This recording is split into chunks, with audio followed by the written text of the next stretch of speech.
Bueno, entonces vamos a continuar en la segunda sesión de este módulo que es Machine Learning no supervisado. Los temas que se van a tratar aquí son básicamente los fundamentos necesarios para poder entender un poco cómo aplicar el aprendizaje no supervisado y cuáles son las premisas que se requieren para que los datos estén organizados y cómo podemos saber si los modelos que entrenamos están bien o están mal o cómo podemos afinar ese ajuste que le hacemos a los modelos. Les recuerdo que las sesiones son 8 en total. Vamos en la sesión 2. La primera fue una breve introducción y vamos a retomar algunos de los conceptos que vimos en la sesión anterior. Entonces, primero, hay dos grandes grupos, los supervisados y los no supervisados. En los no supervisados, que son los cuales nos vamos a centrar, tenemos también dos grandes divisiones. Cuando hablamos de variables discretas, hablamos principalmente de técnicas que hacen relación con el clustering o agrupación. Y cuando hablamos de variables continuas, normalmente trabajamos con problemas que están relacionados con reducción de dimensionalidad. Así se ve gráficamente cómo varía el tema del aprendizaje supervisado y el no supervisado. En el supervisado nosotros tenemos etiquetas. Esas etiquetas lo que nos permiten es tener información previa de a qué grupo corresponde cada dato y luego con eso entrenar un modelo que sea capaz de predecir en el futuro un nuevo dato a qué grupo podría estar vinculado. En el aprendizaje no supervisado, nosotros no tenemos etiquetas. Y al no tener etiquetas, pues entonces lo que nos ocurre ahí, en esa situación, es que el modelo es capaz de identificar patrones que están dentro de los datos sin que haya nadie que lo esté ni reforzando su aprendizaje, ni que previamente le haya dicho si X o Y datos pertenecen a cierta categoría.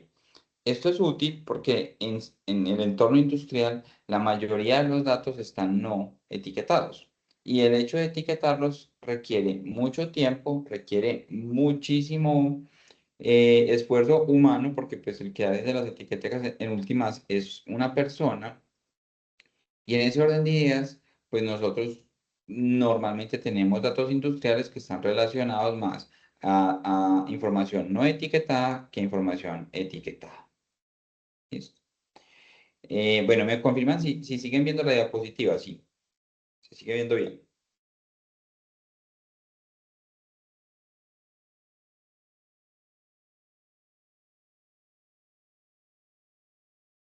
Bueno, entonces, lo primero que tenemos que empezar a recordar, entiendo que es algo que ya trabajaron previamente, no sé con qué nivel de detalle, pero es algo fundamental. Cuando uno trabaja modelos de Machine Learning y en general inteligencia artificial, el 80% del trabajo está en los datos y el 20% en los modelos. Como vimos en la sesión anterior, los modelos, la matemática que existe detrás de los modelos es antigua, pues antigua de hace 40, 60, hasta 80 años, 100 años.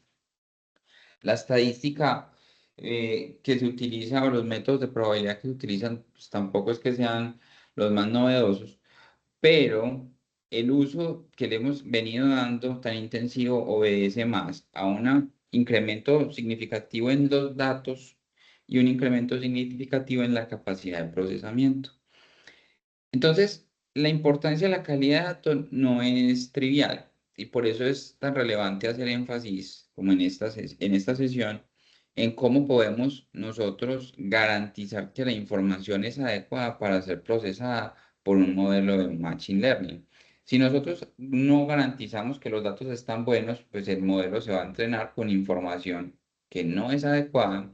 Podemos tener problemas en el entrenamiento y en últimas, pues los algoritmos que ya están probados, sabemos que funcionan, pues no van a funcionar en nuestros contextos porque los datos no son los adecuados. Aunque el 80% del tiempo se dedique a la limpieza y preparación, a las personas normalmente no les gusta dedicarse a esta parte. A la mayoría lo que les atrae, lo que les parece encantador, como novedoso del tema del Machine Learning es ya el entrenamiento del modelo y ya las capacidades a posteriori. Pero de todas maneras se necesita siempre una persona que esté al cargo de este proceso o preprocesamiento de información. Yo creo que nos pasa en mantenimiento cuando vemos el tema de la sistematización de órdenes de trabajo. Nosotros tenemos un ERP corporativo que no solamente nos permite cargar OTs, sino que también órdenes de compra, nos permite hacer requisiciones, las ORs, también nos permite sacar índices de desempeño, KPIs, podemos pedir un permiso y el ERP puede ser tan robusto como la empresa desee. Sin embargo, de nada sirve tener un buen ERP si la información que le ingresamos es de baja calidad. Entonces, de una manera análoga como lo hacemos en nuestra vida cotidiana con las OTs y con todo lo que los trámites administrativos que debemos realizar, pues lo mismo pasa con estos modelos. Si uno ingresa información mala, el modelo va a procesar mal la información y vamos a obtener malos resultados. Las métricas de rendimiento van a ser deficientes.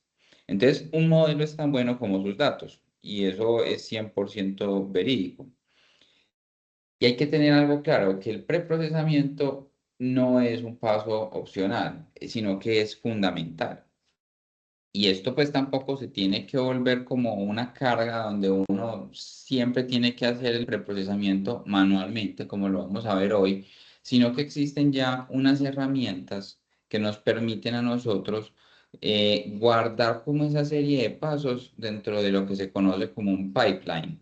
Pipeline es como una tubería por donde los datos entran, siguen una serie de pasos secuenciales y salen de este preprocesamiento limpios. Y uno puede configurar esos pipelines y ya existen también algunos en algunas librerías que vamos a ir comentando. Miremos, por ejemplo, la imagen de la izquierda. La imagen de la izquierda, en este caso, pues es una señal y claramente es una señal ruidosa. Con métodos tradicionales sabemos que ese tipo de señales las podemos filtrar de una u otra manera. Hay muchas técnicas para hacer filtrado de señales.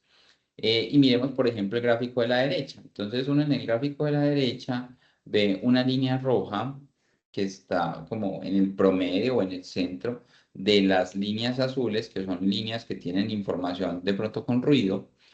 Y muchas veces nosotros terminamos trabajando con la línea roja y no con los datos de las líneas azules. Entonces nosotros podemos hacer, cuando estamos hablando de procesamiento de señales, podemos hacer filtrados de esas señales para obtener valores promedio. En general, eso es lo que siempre hacemos. No significa que no podamos trabajar con los datos en bruto. También es posible trabajar con los datos en bruto y puede ser importante porque nosotros, si nos quedamos con la línea roja, que vemos a la derecha, la línea promedio roja, esa roja puede estar ignorando los picos, los puntos más altos, tanto en la parte superior como en la parte inferior, que también pueden ser relevantes para nuestro análisis.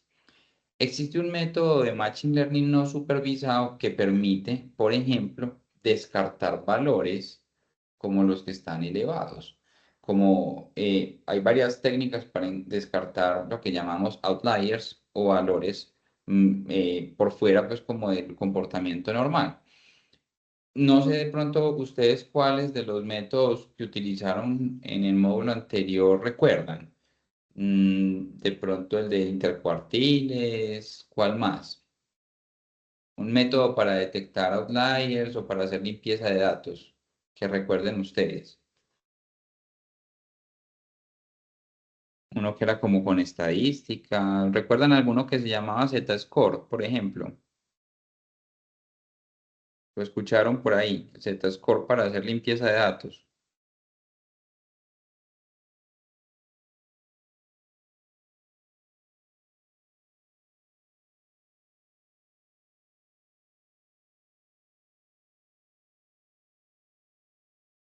Entonces, por ejemplo, el Z-Score es uno de los más utilizados, otro es el de rangos intercuartiles y otro es el DB-Scan, que es un algoritmo no supervisado para encontrar outliers, para determinar cuáles son según la densidad de probabilidad de los puntos dentro de un mapa. Eso lo vamos a ver la próxima semana.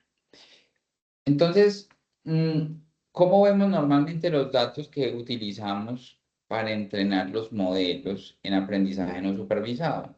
Está la forma fácil, que es esta matriz, que tenemos, esto es lo que conocemos clásicamente como un dato estructurado o como información estructurada porque tiene una forma clara, bien definida, no es la única.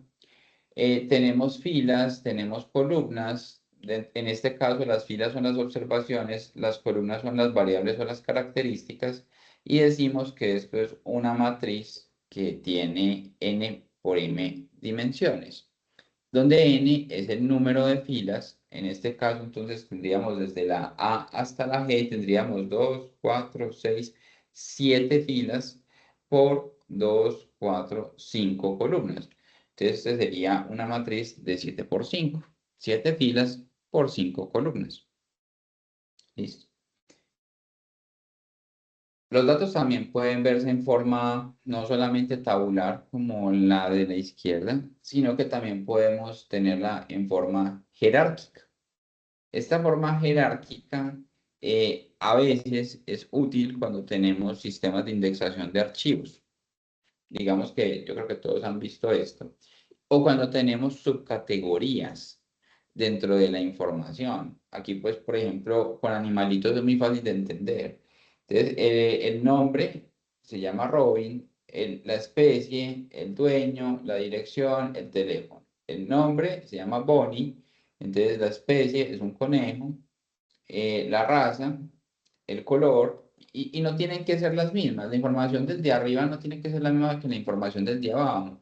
Entonces, esto ya nos empieza a generar lo que conocemos como datos no estructurados, donde no todos los campos tienen la misma información y tenemos que preprocesar esa información de alguna manera. Y lo otro es lo que llamamos textos crudos, raw text, o información cruda en general, y es que podemos cargarle de entrada cualquier cosa, con ruido, con lo que sea, como lo que hacemos ahora con los buscadores de Google por imágenes. Usted abre la cámara en su celular y cuando la cámara identifica, por ejemplo, no sé, usted apunta la cámara hacia un vehículo, él identifica que eso es un carro, pero realmente la información que le está llegando es texto crudo, es información cruda, porque no ha sido preprocesada. Él internamente, para identificar que eso es un carro, a través de un algoritmo de identificación, tuvo que haber hecho un preprocesamiento de la información. ¿Listo? Entonces nosotros tenemos datos estructurados, no estructurados y datos que llamamos semiestructurados. Y existen varios tipos de archivos que nosotros podemos vincular con este tipo de datos y varios tipos de importación de información a nuestros modelos de Machine Learning. Pero siempre es importante que entendamos cuáles son los tipos de datos que tenemos y cómo los podemos manejar. Dentro de los archivos más comunes que utilizamos y más pues en el tema de mantenimiento son los archivos que son tipo Excel, que son los CSV, y los otros son los tipo JSON, JSON, JSON, que también son muy utilizados, por ejemplo, en programación web con JavaScript. Entonces, y para backend. Entonces, cuando nosotros cogemos los archivos que nos entrega el ERP que ustedes manejan, normalmente nos entrega información de tipo CSV y los debemos importar, los debemos limpiar, los debemos preprocesar antes de pasar por el modelo de Machine Learning no supervisado. Dentro de los tipos de datos que podemos tener son numéricos, continuos. eh, digamos que los valores pueden tomar infinitos valores dentro de un rango. Un ejemplo, pues claro, son todas las variables de condición que podemos tener sobre nuestros activos. Temperatura, voltaje, vibración, consumo energético, entre otras cosas. Existen tantos como principios físicos.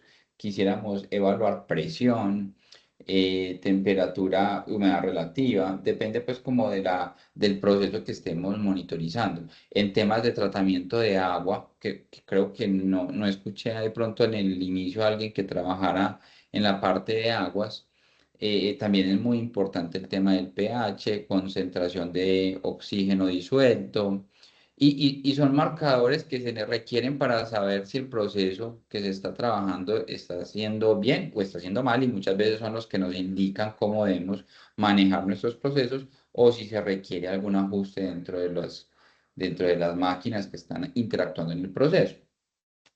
En la parte energética, potencia activa, reactiva, armónicos, entonces tenemos un tema de frecuencia importante, etcétera. Entonces, muchos de los datos que nosotros manejamos como información de máquina son de este tipo, números continuos, ¿cierto? La ventaja que estos tienen es que permiten operaciones matemáticas y los números básicamente son números reales. ¿Y cuál es el problema? Que es que las escalas de las diferentes variables son distintas. Entonces, no es lo mismo cuando estamos midiendo, por ejemplo, voltaje en una subestación, y si estamos en generación, estamos hablando de que en la subestación interactúan voltajes de alta tensión, de pronto con voltajes del generador que no son tan altos, y estamos hablando del orden de kilovoltios, ¿cierto? Pero cuando estamos hablando de temperatura, no llegamos en ese orden de magnitud en centígrados, sino que estamos hablando de normalmente, pues no superamos, en el mismo contexto de la subestación, no superamos los 100 grados centígrados. Entonces es muy diferente hablar de 13.200 voltios contra 100 grados centígrados. Tenemos escalas de magnitud diferente. Y lo mismo pasa, por ejemplo, en las térmicas, donde tenemos datos de presión elevados, temperaturas altas versus datos de voltaje o de corriente que no son tan elevados. Entonces, ese contraste de información, ese cambio en las escalas va a generar que los algoritmos entienden son números, ellos no entienden las unidades. Eso es una cosa supremamente importante que tenemos que tener clara. Los algoritmos lo que necesitan entonces es que normalicemos esos datos, que los escalemos. Y eso es un procesamiento que se llama normalización o estandarización, para que todos los datos tengan la misma importancia dentro del set de entrenamiento. Porque si nosotros tenemos un dato que por la variable o por la unidad, la magnitud, tiene una escala muy grande, el algoritmo lo que va a entender es, este es más importante porque es más grande. Así de sencillo. Entonces es importante que nosotros escalemos los datos previo al procesamiento. Tenemos otro tipo de datos que son numéricos discretos. Estos tienden a ser un poco más útiles cuando estamos hablando ya de la gestión del activo desde un punto de vista más administrativo, no tanto desde lo técnico. Y es que estos valores, pues al ser discretos, nada más van a poder tomar números enteros, que pueden llegar a ser también infinitos, pero pues digamos que en el contexto industrial los números enteros son finitos siempre. Ejemplos comunes: número de ciclos de operación de máquina, conteo de defectos en un lote, cantidad de repuestos utilizados, número de fallos registrados en el periodo.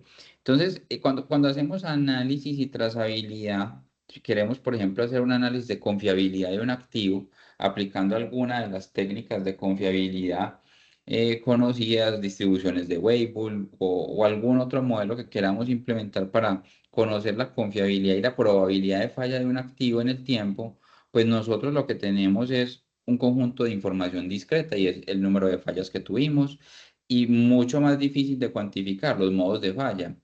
Que este activo, supongamos una bomba centrífuga que tiene un desgaste en los álabes del impeller. Entonces, en esa situación, pues, ¿cómo cuantifico eso con un número? Es difícil. Entonces, también tenemos otro tipo de datos que los vamos a mencionar ahorita, que son los categóricos, por ejemplo. Entonces, en los numéricos discretos, pues los números tienen que ser siempre enteros. Nosotros no podemos tener 3.5 fallos, por ejemplo. Y son útiles cuando utilizamos modelos de conteo y probabilidad, las distribuciones de Poisson binomial, la de Weibull, que es muy utilizada en el contexto de la gestión de activos para predicción de fallas. Nosotros podemos tener problemas cuando tenemos números discretos con números pequeños, porque pueden generar un sesgo del modelo a preferir una u otra cosa. Y no se pueden tratar siempre, a pesar de que usted puede sumar los números enteros. Cuando usted, por ejemplo, genera una operación de división, yo tuve Por ejemplo, 3 fallas en un periodo de 2 semanas, entonces ¿cuánto es el valor promedio de falla? 1,5 fallas por semana, pero usted no puede tener media falla. En la realidad, usted no puede tener media falla. Es un indicador, entonces ese tipo de cálculos pueden afectar el entendimiento del modelo. Normalmente, repito, se utiliza más este tipo de datos para temas más de gestión y administración. Lo mismo con los que siguen, con los categóricos nominales. Entonces son variables cualitativas que no tienen orden, no tienen un orden lógico. Son categóricos porque son cualitativas, no son numéricas. Y se llaman nominales porque no tienen orden. Los que tienen orden se llaman ordinales porque van uno tras otro en un orden especificado. Ejemplo, si nosotros decimos que la máquina es una turbina, un compresor, una bomba, es de color rojo, de color azul, la marca del proveedor, el modelo, la serie, son datos categóricos nominales que me permiten tener información para agrupar, por ejemplo, fallas por activo o agrupar fallas por familias de activo, que eso es muy interesante cuando hacemos análisis de criticidad en una planta y tenemos 5.000 activos y tenemos que de alguna manera priorizar el mantenimiento por tema de escasez de recursos y la escasez, cuando digo escasez es porque todos los recursos son limitados, entonces tenemos que dar una priorización a las actividades de mantenimiento. Entonces, uno con este tipo de información no las puede trabajar ni las puede ingresar a un modelo como si fuera un número, porque usted no puede sacar un promedio de marcas, por ejemplo. Entonces, para esto, nosotros lo que hacemos cuando se los ingresamos al modelo es que empleamos un tipo de codificación que se llama one-hot encoding.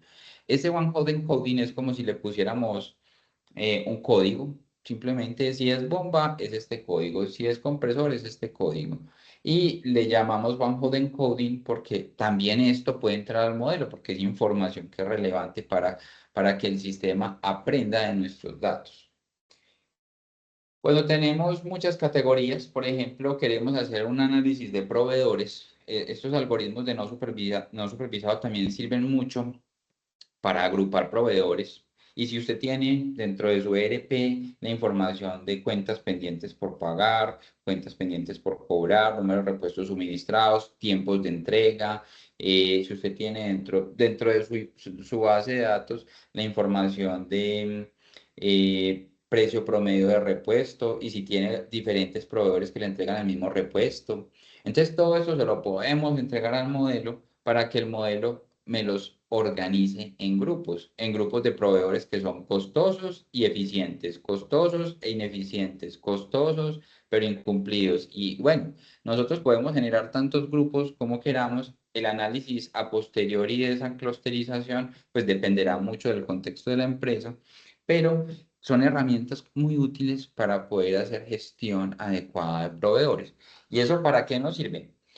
Nosotros estamos en un tema y es cómo aplicamos toda esta magia que tienen las matemáticas y el machine learning para poder mejorar el mantenimiento en nuestras industrias. Nosotros identificando y caracterizando los proveedores con los datos de proveedores y con un algoritmo de machine learning no supervisado, perfectamente podemos definir políticas de contratación.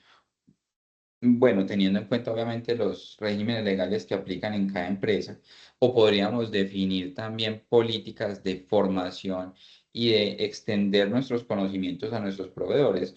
Lo que normalmente hacemos es capacitar a los proveedores en lo que a nosotros nos interesa, darles formaciones. Entonces, si vemos que hay un proveedor que es muy bueno, tiene buenos precios, buena calidad, responde, pero que los tiempos de entrega se están alargando, detectamos un clúster donde hay un grupito de proveedores. Nosotros, en vez de dedicar nuestros esfuerzos, nuestros recursos en capacitar a todos los proveedores en lo mismo, podemos dar capacitaciones sectorizadas. Podemos formar a nuestra cadena de abastecimiento extendida para que a los que les va mal en los tiempos de entrega, aprendan a mejorar eso. A los que de pronto tengan dificultades bueno, o que sean más costosos que otros por una u otra razón, pues identificar en dónde es ese sobrecosto que se está generando para que sea más competitivo, pues como el mercado. Y en últimas, lo que se busca es poder mejorar el proceso en el cual estamos involucrados. Los otros tipos de datos se llaman categóricos ordinales, como su nombre lo indica, son aquellos que van en un orden y tienen un orden natural, no necesariamente son numéricos. Nosotros pensamos cuando hablamos de orden en que es uno, 2, 3 y no, por eso estos datos son categóricos porque no son numéricos. Y tenemos, por ejemplo, el nivel de desgaste. Nosotros podemos asignar un nivel de desgaste bajo, medio, alto y podemos darle también algunas categorías intermedias. Satisfacción en las encuestas, por ejemplo, en la prestación de los servicios de mantenimiento. Yo no sé si ustedes cuando ejecutan un mantenimiento tienen algún feedback por parte del usuario de cómo les pareció el servicio, cómo les pareció el tiempo de respuesta, cómo les pareció, cómo quedó el activo después de. No sé si tienen ese tipo de información dentro de su estructura de mantenimiento, si alguien me puede apoyar con eso.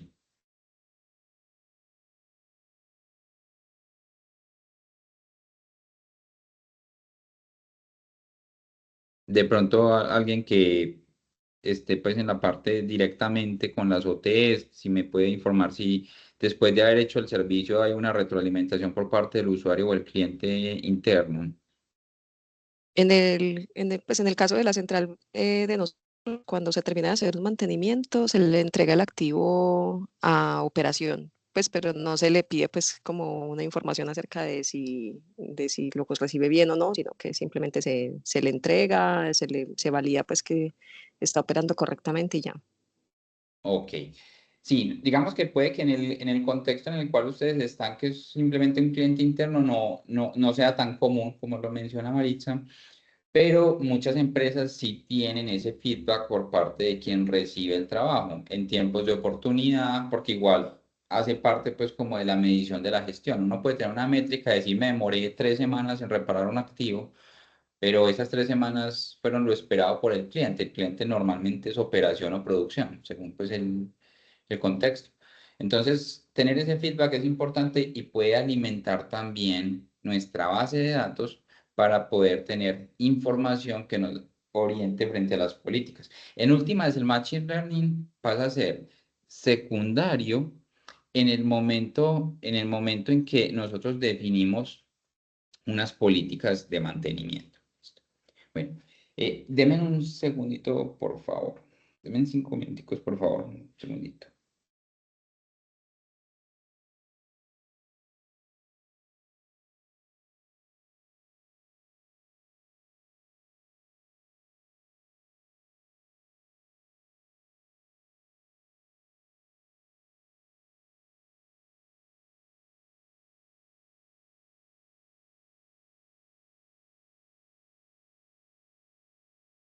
Bueno, este tipo de categóricos ordinales, entonces, requieren una codificación también, así como los otros categóricos nominales. Y digamos que empezamos a tener algún tipo de situaciones como que llegan a ser subjetivos la forma en que nosotros los organizamos. Entonces, es como el problema. Tenemos otro tipo de datos que son los de texto y series de tiempo. Yo aquí no me voy a meter mucho porque el tema de serie de tiempo lo van a trabajar en el próximo módulo con el otro profesor. Entonces, pero muchos de los datos que tenemos están registrados segundo a segundo, minuto a minuto. Y, por ejemplo, variables como vibración, corriente, presión. Normalmente cuando tenemos sistemas SCADA podemos tener, no sé, según pues, la capacidad de almacenamiento, un mes, 2 meses, hasta años de datos históricos. Entonces, dependiendo pues como del tipo de dato, nosotros podemos empezar a detectar tendencias, anomalías y hacer predicción a futuro. Uno de los métodos más usados para analizar series de tiempo se llama LSTM. LSTM. Y eso, por ejemplo, lo hemos usado, por ejemplo, yo lo he usado para hacer predicción de cuánto va a generar en función de la variabilidad de algo. Por ejemplo, un panel solar. ¿Cuánta energía puede llegar a generar a partir del histórico de radiación solar? O un aerogenerador que también, pues, EPM tiene su sector pues también de generación con eólica y es muy complejo predecir el comportamiento del viento. con este tipo de redes neuronales, en este caso es una red neuronal particular que se llama LSTM, o un algoritmo que le permite a uno hacer una predicción a futuro de cómo se va a comportar un dato o una situación teniendo el histórico temporal. Aquí nosotros sí tenemos, cuando tenemos texto, por ejemplo, entran a jugar el tema de procesamiento de lenguaje natural, los LLM, que todos ya los hemos usado y hemos jugado con él, que son los Copilot, los Gemini, em, también, por ejemplo, pues ChatGPT. ¿Y qué es lo que pasa? Ellos te entregan, o estos algoritmos, estas redes neuronales están pensadas para entregarte cuál es la palabra más probable que siga o la imagen más probable que siga. Ya pues lo hemos migrado a imágenes y lo hemos migrado también a video, audio, pues todo en el fondo es lo mismo. Pero lo que te da es la palabra o el ítem más probable que continúe la secuencia. Eso es lo que hace. Pero este tipo de inteligencias artificiales, y yo quiero dejar eso muy claro, no han llegado al nivel de entender por qué la palabra que sigue es la que sigue. Ellos solamente lo hacen porque estadísticamente es la más probable que ocurra. Entonces, cuando nosotros queremos entender de fondo el comportamiento de un activo frente a una falla, en el momento en el que estamos a hoy, todavía la inteligencia artificial no es capaz de hacerlo de forma autónoma. Es cierto que muchas veces dicen, ah, no, que es que la máquina tiene un modo de autorrevisión y que te dice cuál es el fallo, sí, pero está basado en una serie de sistemas que se llaman sistemas expertos, que se llaman, pues que son basados en condicionales. Entonces dice, si la variable está en tal cosa, entonces tal cosa, pero ¿quién programó eso? Tuvo que ser alguien basado en la experiencia. Entonces, if then else, if then else, es que es el ciclo normal de programación, es lo normal que nosotros tenemos para este tipo de sistemas expertos donde las máquinas se autodiagnostican, entre comillas. Pero entender el funcionamiento físico de por qué ocurre el machine learning y todavía la inteligencia artificial no ha llegado a eso.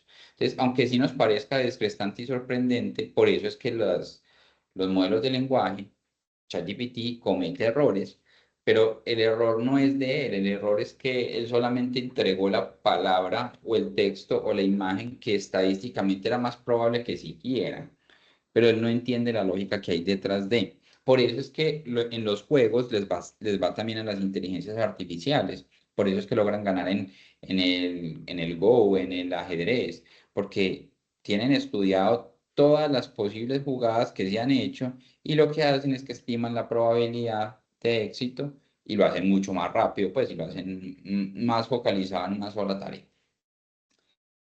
Repito, esto de series de tiempo lo van a ver con más detalle en el próximo módulo. Imágenes y señales, entonces aquí no podemos desconocer las técnicas tradicionales. Espectros de vibración, audio de una máquina, señales ultrasónicas.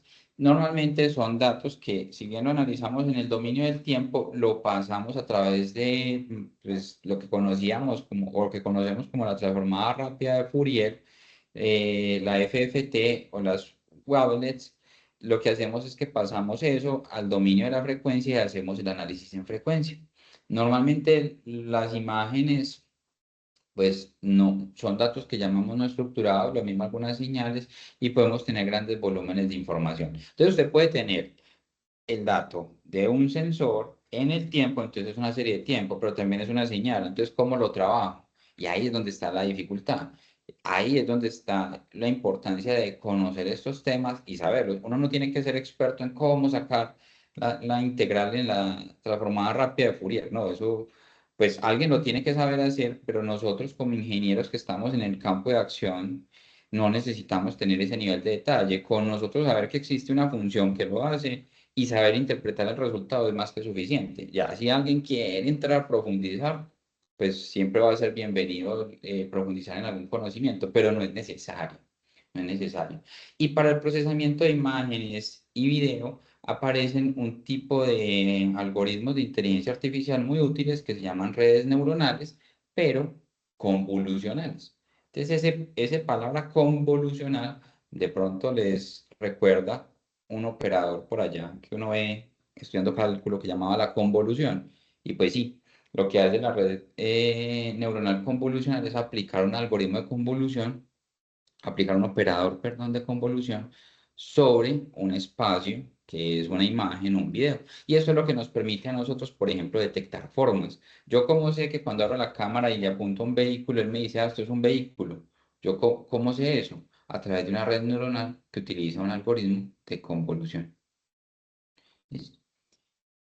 Bueno, hasta aquí, ¿tienen alguna duda? ¿Vamos bien? ¿Vamos claro?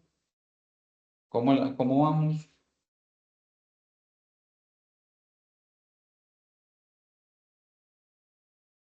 No sé si tengan alguna Vamos pregunta. bien, vamos bien. Bueno, el problema entonces que tenemos es cómo limpiar los datos.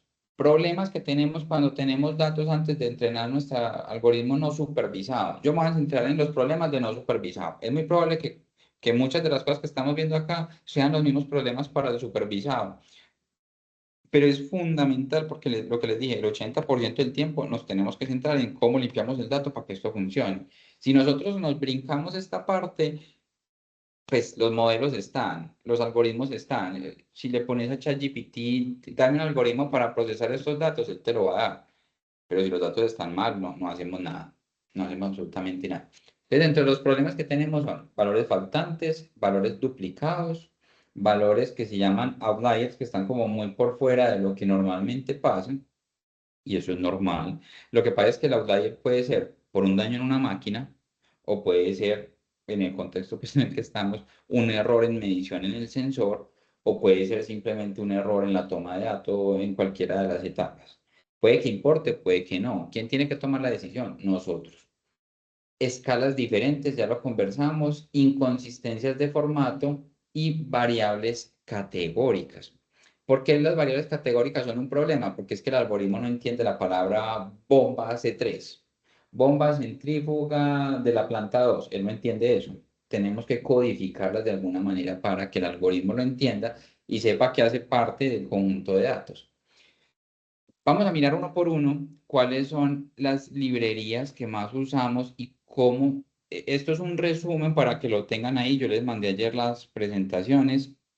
Me parece importante cuáles son las librerías que usamos para hacer el preprocesamiento en cada una de las etapas. Porque uno lo tiene en el código. Yo les mandé también los códigos, están comentados, están explicados, pero aquí está el resumen completo de todo. Entonces empecemos. Los valores faltantes. Sí, los valores faltantes. Son datos que están ausentes y pueden ser en una columna o de una variable. ¿Por qué pasan? Por múltiples razones. A alguien se le olvidó reportar el dato, alguien por alguna razón lo borró o el sistema por alguna razón tuvo una interferencia y no cogió el dato o hubo una caída en el sistema, se perdieron los registros de 10, 15 minutos y luego se siguió tomando información. Un sensor puede estar desconectado, etcétera. Pues hay muchas razones, hay muchas causas de falla de por qué uno puede tener un problema de un missing value o un valor faltante. Consecuencia, pérdida de información. Podemos tener sesgos en el entrenamiento porque si usted dejó de tomar los datos donde la máquina estaba fallando, pues no se dio cuenta que la máquina falló. Entonces nosotros ahí podemos tener ese tipo de sesgos en el entrenamiento. Y obviamente, pues cuando corras el código, pues hay algunos algoritmos que no es, digamos, hay unas librerías mejor, que el algoritmo es el algoritmo y siempre va a funcionar. Pero hay algunos algoritmos o librerías que no reciben datos faltantes. El dato faltante, por ejemplo, en Python y en muchos lenguajes de programación aparece como NaN, not a number. Not a number, no un número. Entonces aparece así. ¿Cómo lo manejamos en Python? Pues una opción es que si usted ve que hay una fila o una columna que tiene datos faltantes, usted puede borrar la fila o borrar la columna. Lo puede hacer. Nadie dice que usted tenga que dejar todos los datos. Ya es decisión del que hace la parte de análisis de datos, del ingeniero de datos. Entonces podemos eliminar completamente el registro. Otro es imputar, y esa palabra imputar es como rellenar, para que sea un poquito más claro. y lo podemos rellenar con la media, con la mediana, con la moda. Y yo no sé si los que de pronto vieron termodinámica en su pregrado, porque sé que hay unos que son como más del lado de electrónica, de pronto de control, que no tuvieron esa profundización, pero cuando uno estudia termodinámica en el pregrado o estudiaba, le ponían a uno a analizar cómo calculamos la propiedad del agua, si está con una temperatura de 800 grados y una presión de tantos megapascales y le tocaba ir a uno a buscar unas tablas y le tocaba interpolar, porque el dato no estaba. Entonces es lo mismo, es como si hiciéramos una especie de interpolación. Entonces la imputación de datos se puede hacer de muchas maneras. Usted puede sacar el promedio del de arriba y del de abajo. Puede sacar el promedio de los últimos 5 y ponerlo ahí. Puede sacar la mediana o la moda de todo el dataset y ponerlo ahí. Existen múltiples métodos. ¿Cuál es el mejor? No sé. Dependerá del problema, dependerá del contexto. Yo aquí no les puedo decir cuál es el mejor. Todos funcionan en contextos diferentes. Y existen otros que se llaman imputación avanzada y es que es muy curioso porque sobre ese conjunto de datos que nos falta a uno, le aplican un algoritmo de Machine Learning y predicen cuál debería ser normalmente no supervisado y predicen cuál debería ser el dato faltante. ¿Cuáles son las librerías que usamos para esto? Pandas y una que es 100% necesaria en Machine Learning que se llama Scikit-learn. Scikit-learn es la librería número uno en Machine Learning, tenemos que saberla usar. Las librerías, bueno, cómo se escriben pues en Python, yo creo que ya ustedes saben esto. Aquí llamamos scikit-learn, la llamamos por acá y ponemos el método y ponemos la característica del método. Entonces, por ejemplo, aquí dice impute .knn imputer. Entonces, por ejemplo, nosotros podemos utilizar el método de vecinos más cercanos, que ustedes ya lo vieron, para poder determinar cuál es el valor faltante. Entonces es muy curioso porque para usted entrenar un algoritmo, utiliza otro algoritmo para complementar los datos. Y no está mal, no hay problema, nada, es lo que hacemos. Valores duplicados. Son registros que aparecen más de una vez en un dataset. No es cuando tengamos un número duplicado solamente, sino cuando toda la fila está duplicada, cuando todo el registro está duplicado. Em, pues normalmente a qué se debe esto? A fallas de captura. O hay veces se buguea como el capturador y repite el registro. Pues no es como tan común ya porque pues con tanto software y tanta electrónica que se ha desarrollado ya no es tan común, pero antes sí pasaba mucho.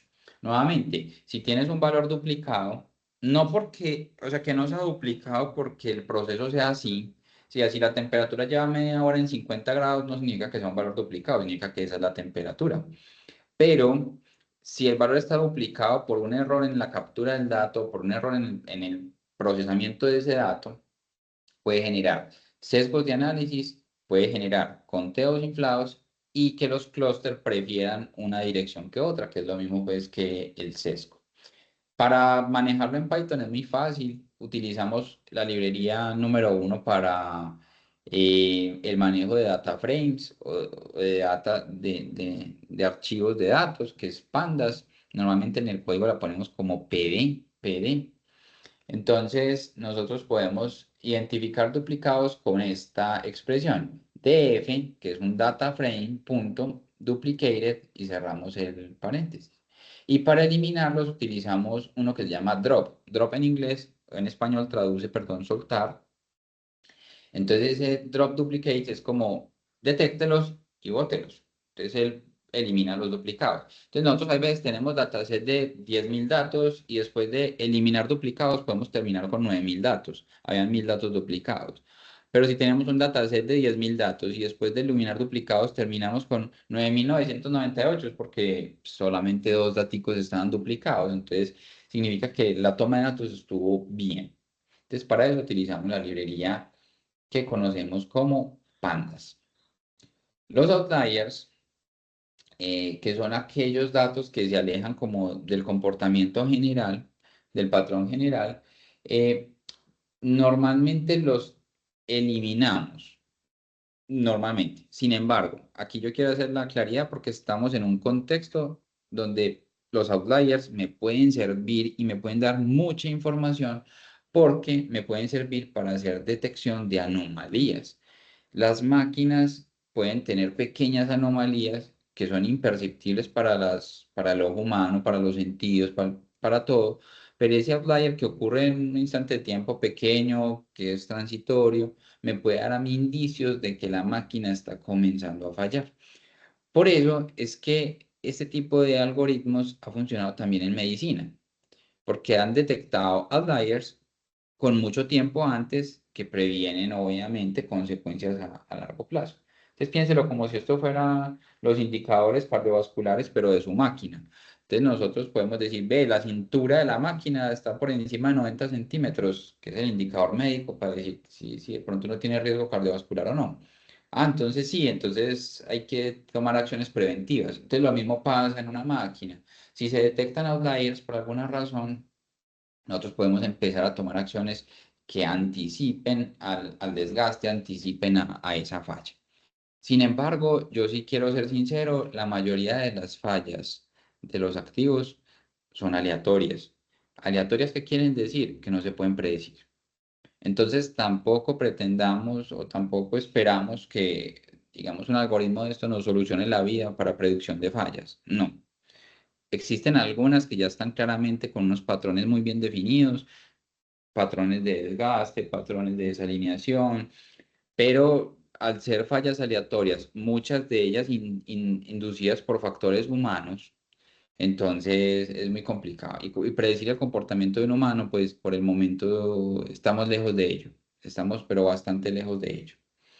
Ejemplo de un outlier, pues una temperatura de 500 grados cuando el rango típico es entre 0 y 90. Eso es un ejemplo claro de outliers. Y pues claramente eso es un error numérico, eso no es un error en el proceso, que si se sube a 500 grados, un proceso que tiene que estar entre 0 y 90, lo más seguro es que hay consecuencias visibles.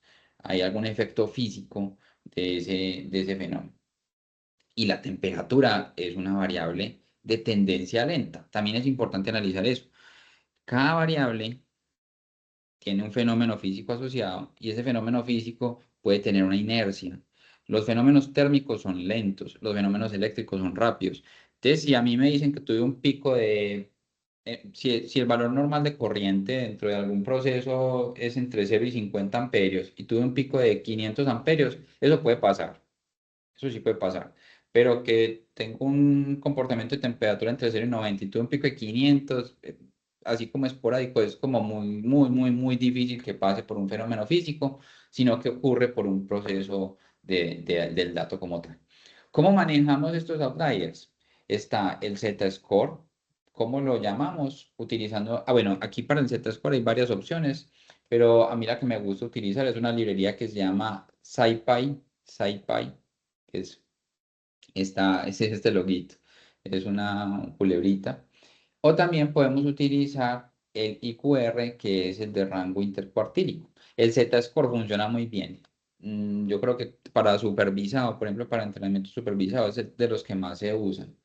Se puede también recortar o reemplazar. Esto es lo que se llama winsorización. Y para eso hay una librería que se llama numpy.clip o simplemente se puede detectar, se puede descartar, se puede normalizar, pero se analiza posteriormente. Entonces, dentro de las librerías, Pandas, SciPy y NumPy. Este es el cubito, es el de NumPy. Escalas diferentes, lo que les mencionaba ahorita, temperaturas y presiones, la presión va entre 0 y 100 bar, las temperaturas van entre 0 y 1000 centígrados, tenemos escalas diferentes, entonces lo que hacemos es que las normalizamos, también hay dos formas de hacerlo, está la normalización min-max, que podemos utilizar la librería scikit-learn para eso, y también está la estandarización por Z-score, que se utiliza el estándar scaler. ¿Cuál utilizamos y por qué? No, no les puedo dar una generalización de ello. Hay que probar los dos, hay que ver cuál de los dos funciona mejor. Hay que probar uno y si no funcionó con ese, probar el otro o probar los dos, evaluar métricas y según la métrica tomar la decisión. Así funciona. Simplemente son dos formas diferentes de escalar o de normalizar datos que sean de diferentes escalas. Nuevamente, de la que más se usa es el Z-score. El Z-score utiliza una distribución gaussiana o una distribución normal para estandarizar las cosas. Entonces, y una cosa muy curiosa es que la gran mayoría de los procesos que tenemos en nuestra vida en ingeniería se rigen por distribuciones normales, entonces por eso tienden a funcionar muy bien. Tenemos las colas izquierdas, las cosas que no funcionan muy bien son poquitas, las cosas derechas, las colas derechas, las que funcionan excepcionalmente bien también son poquitas, y el promedio que está como en la mitad, que es como donde está el grueso del asunto. Entonces por eso la distribución normal funciona muy bien, aunque pues ya si uno quiere mucho más detalle, uno podría hacer escalados con distribuciones diferentes a las normales, con tendencias hacia un lado o hacia el otro, pero ya tendríamos que entrar mucho en el detalle en cómo procesar el dato. Esto, si bien es una sesión de clase, una horita en punta, lo que les estoy explicando sobre este tema, eh, yo quiero que sean conscientes que ya en este momento se están sacando posgrados solamente para limpieza de datos, maestrías en limpieza de datos. Inclusive hay algunas partes del mundo donde sacan ingeniería solamente en limpieza de datos. Entonces uno 3, 4 años estudiando cómo limpiar datos. Entonces esto no es trivial. Sé que parece algo sencillo, algo que está en el proceso, pero no es trivial para nada. De hecho, de los trabajos mejor pagos en este momento en IA es este, porque es el trabajo pesado, es el trabajo aburridor de hacer, el que toma mucho tiempo, el que tiene que estar pendiente en los detalles. Esto lo estamos viendo en Python y les estoy mostrando librerías en Python, pero existen algunos software que te lo permiten hacer un poco más visual, un poco más fácil. Hay uno que se llama OpenRefine y ese OpenRefine es como un diamantico y funciona como para importar una base de datos, fue como si fuera una especie de Excel y te lo permite hacer de una manera mucho más visual. Y una cosa importante, esto hacerlo en Excel, pues se puede si uno tiene tiempo y si tiene menos de 10.000 datos. Si usted tiene más de 10.000 datos, ya Excel no es la herramienta indicada. No es que no sea bueno, es que no es la herramienta que puedes usar para ello. Ya cuando tengamos esa cantidad tan absurda de datos, tenemos que recurrir a otras tecnologías que nos permiten hacer esa limpieza. Problemas como la inconsistencia en el formato. Este es uno fundamental que hay que organizar cuando trabajamos series temporales, el de la fecha. No es lo mismo tener la fecha con guiones que separado por slash, no es lo mismo poner primero el mes, día, año o día, mes, año. Eso tiene unas connotaciones muy diferentes. No es lo mismo también mayúsculas y minúsculas. Activo A mayúscula contra activo A todo en minúscula. Es diferente. Para unificación de fechas está en Pandas una función que se llama toDataFrame, de toDataTime, toDateTime, que es lo que permite cambiar, pues, a estandarizar un formato. Para pasar de mayúsculas a minúsculas, podemos utilizar STR, que es como string de letras. Lower es para ponerla en minúscula. Y ese punto strip es para poderlo pasar como a un lenguaje de texto que sea fácilmente codificable. Reemplazo de categorías, está pues este de replace, y existe algo que en programación se llaman expresiones regulares, que pues eso existe en todos los lenguajes de programación, no voy a profundizar ahí, pero esas expresiones regulares se usan mucho para el preprocesamiento de texto. En las variables categóricas, por ejemplo, tenemos tipo de máquina, bomba, compresor, tornillo, etcétera. Lo que utilizamos es el one hot encoder, y pues tanto para las nominales como para las ordinales tenemos one hot encoders. Lo utilizamos con scikit-learn. Esa es la librería que tendríamos ahí. Entonces, en resumen, para limpieza de datos, nosotros no nos vamos a mover mucho de tres librerías. La primera, Pandas, para manejar duplicados, valores nulos y formatos de datos. La segunda, que esta es la poderosa de Machine Learning, es Scikit-learn, que también funciona para hacer imputación. Imputación es cuando tenemos missing values, valores que no están, y para hacer el one encoding para las variables categóricas.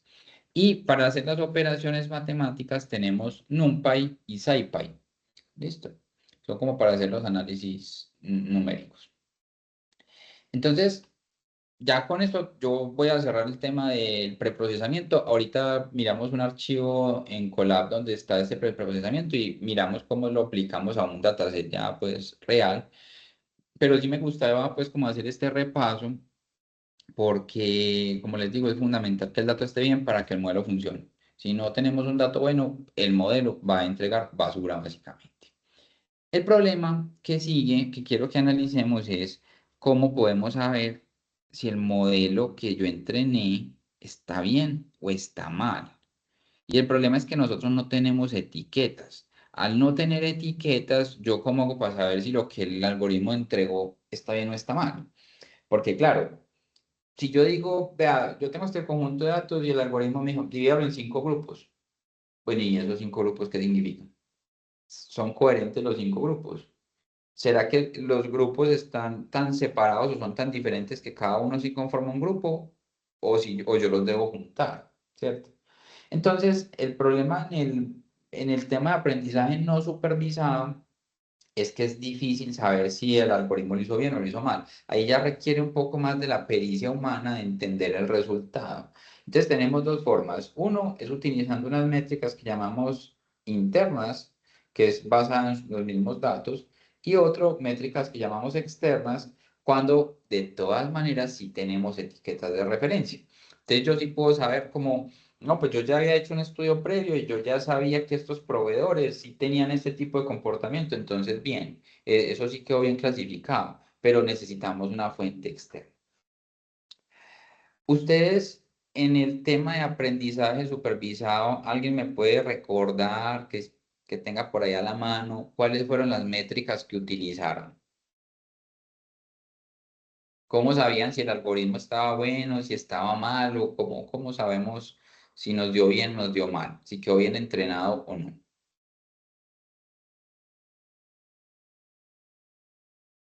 ¿Alguno de pronto recuerda alguna métrica? O simplemente los entrenábamos y no sabíamos si quedaba bien entrenado o no, no, pues no sé si de pronto entonces no profundizaron en eso.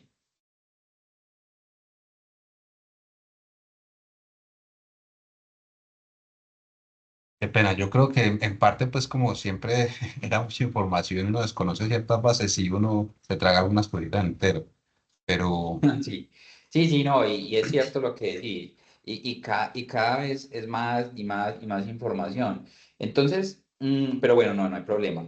Las métricas que, por ejemplo, se utilizan en aprendizaje supervisado están muy ligadas en saber si lo que yo hice de predicción coincide o no con lo que realmente es. Entonces, nosotros cogíamos con el profe Ronald, ¿qué hacíamos?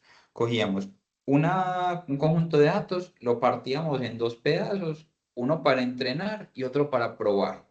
Entonces, entrenábamos con un 70% de los datos y luego probábamos con un 30% o con un 20%. Eso es como lo que uno normalmente hace. Y ese pedacito en el cual probamos decimos, bueno, si yo predigo que esto es una liebre, ¿será que sí es una liebre? Entonces yo digo, ah, sí, sí es una liebre, es la predicción. Y si era una liebre, ah, bueno, entonces eso es un verdadero positivo. Si yo digo, no, eso es una liebre, yo predije que era una liebre, pero realmente no era una liebre. Entonces eso es lo que se llama un falso positivo. Hablemos ya un poquito en términos industriales. Yo digo que la temperatura a partir de este otro conjunto de datos debe ser 10. Pero entonces, yo digo que es 10 pero no, realmente no era 10 sino que era otra cosa, puede ser un falso negativo. O si yo digo, no, eso realmente no está en falla, y realmente no está en falla, es un verdadero negativo. Entonces nosotros formábamos una matriz, que es una matriz como de 4 números, que es lo que llamábamos matriz de confusión, porque lo confundía uno. No mentiras. La matriz de confusión lo que nos presenta es cuántos verdaderos positivos, cuántos verdaderos negativos, cuántos falsos negativos y cuántos falsos positivos. Y con esta matriz de confusión yo puedo sacar unos KPIs, que eso sí yo sé que están familiarizados pues con los KPIs, porque con eso es que nos miden y nos regañan y nos felicitan. Entonces, los KPIs en este caso para evaluar si el modelo está bien o está mal, básicamente hay tres, pues los básicos, hay más, hay otros, pero está la precisión, está el accuracy y está el recall. ¿Cómo se calculan? A partir de cuántos verdaderos positivos, cuántos verdaderos negativos. Esto lo hace Scikit-Learn con una librería. Entonces usted le dice, calcúleme la matriz de confusión y él le tira la matriz y le saca las métricas y ya. ¿Qué es lo importante? Saber si la precisión está alta o está baja, si la accuracy está alta o está baja y si el recall está bajo o está alto. Hay otra métrica que se llama el F1 score, que es como un índice que también es muy útil. Y también nos permite saber si el modelo quedó bien o mal entrenado. Entonces ahí pues como a manera de recorderis, eso es lo que hacíamos antes. ¿Qué pasa? Que ahora, como ya no tenemos etiquetas, ya como sabemos si eso sí es un falso positivo, si es un falso negativo, si es un verdadero positivo o un verdadero negativo, ya no tenemos forma de saber. Entonces, el problema que tenemos en el Machine Learning no supervisado es ese. No tenemos etiquetas y no podemos usar la matriz de confusión. Entonces, en no supervisado no podemos usar lo que ya vieron con el profe anterior, en la sesión anterior, en el módulo anterior. ¿Por qué no? Pues porque no tenemos etiquetas y todo lo anterior se basaba en saber si está bien o está mal, si teníamos etiquetas o no. ¿Listo? Entonces, hablamos de métricas que se llaman internas. Estas métricas yo no quiero que profundicemos mucho como en el detalle matemático de por qué la métrica funciona. No, no es muy relevante, solamente usémosla como herramienta porque para entender por qué funciona sí hay que profundizar un poquito más en otros temas y no tenemos pues el tiempo. Entonces, básicamente, nosotros lo que hacemos con estas métricas internas es que evaluamos qué tan bueno o qué tan malo está el clúster que nosotros generamos con nuestro algoritmo usando solo el mismo dataset. Entonces, el mismo dataset me permite a mí saber si, bueno, quedó con buena calidad o de mala calidad. Ya si me sirve a usted para sus tareas dentro del área de mantenimiento donde usted esté aplicando la clusterización, ya eso no es problema del algoritmo, es problema suyo, ¿cierto? Entonces usted tiene que mirar, bueno, esos clústeres que se formaron ahí, que se identificaron ahí, con el supuesto de que los datos están bien, que están bien preprocesados, están limpios, no tienen espacios vacíos, nada. Eso, ¿cómo lo interpreto yo ya a un nivel práctico? Eso ya es tarea de nosotros como ingenieros. Eso no nos lo va a dar el Machine Learning. Entonces, dos criterios principales para saber si un clúster está bien agrupado o no. El primero es la compactación, y es que qué tan cercano están los puntos dentro del mismo clúster, porque podemos tener clústeres que son agrupaciones muy dispersas o muy compactos. Y otro es qué tan separados están los clústeres entre sí, que no vayan a haber muchos clústeres junticos, como muy pegaditos. Eso no es deseable. Dentro de los ejemplos que tenemos para estas métricas está el SSE, que es la suma de los errores cuadráticos, que también se le llama inercia. La silueta, el silhouette es un método que le permite a uno pues como saber si quedó pues el número de clúster que tiene que hacer y otro que se llama el de Davis-Boulding. Entonces son esos cuatro que vamos a mencionar muy brevemente, ya los vamos a ver. Entonces el primero es el de la suma de los errores cuadráticos, simplemente es la suma de un error. Entonces él calcula como el error entre la predicción interna del clúster con los mismos datos del clúster y te da pues como un promedio de error. Mientras más grande el error, peor. Mientras más pequeño, mejor. Está el de las inercias que se utiliza mucho para este algoritmo que se llama K-means, que es un algoritmo de clusterización. Entonces la inercia se calcula para cada clúster. Entonces yo digo, tengo 1000 datos y yo lo quiero partir en dos clústeres. Entonces, en esos dos clústeres, ¿cuánto me dio la inercia? Me dio 500 y punta. Listo. Luego lo quiero partir en tres clústeres. Aquí. ¿Cuánto me dio la inercia? Me dio, no sé, 25. Listo. Lo quiero partir en cuatro clústeres. ¿Cuánto me dio? 23. Listo. Y ya miro que ya se estabilizó, ¿cierto? Ya miren que la inercia se estabilizó. Entonces uno dice, bueno, entonces yo lo que hago es decir que voy a dejarlo en tres clústeres porque me da igual tener tres, cuatro, cinco o seis, porque ya está estable este indicador. Miren que aunque aquí aparezcan números no enteros, los clústeres siempre tienen que ser números enteros. Usted no puede tener un clúster y medio, usted tiene que tener uno o dos o tres clústeres, ¿cierto? El de la silueta, aquí les dejo cómo se calcula por si alguien quiere profundizar en el tema. Este indicador va entre -1 y 1, entonces es un numerito que nos da entre -1 y 1. Si está cerca a 1, vamos bien. Si está cerca de 0, es que los clústeres se me están solapando entre sí, o sea, está uno sobrepuesto sobre otro. Y si el número de este indicador da negativo, es que vamos muy mal. Lo estamos haciendo muy mal, estamos clusterizando muy mal.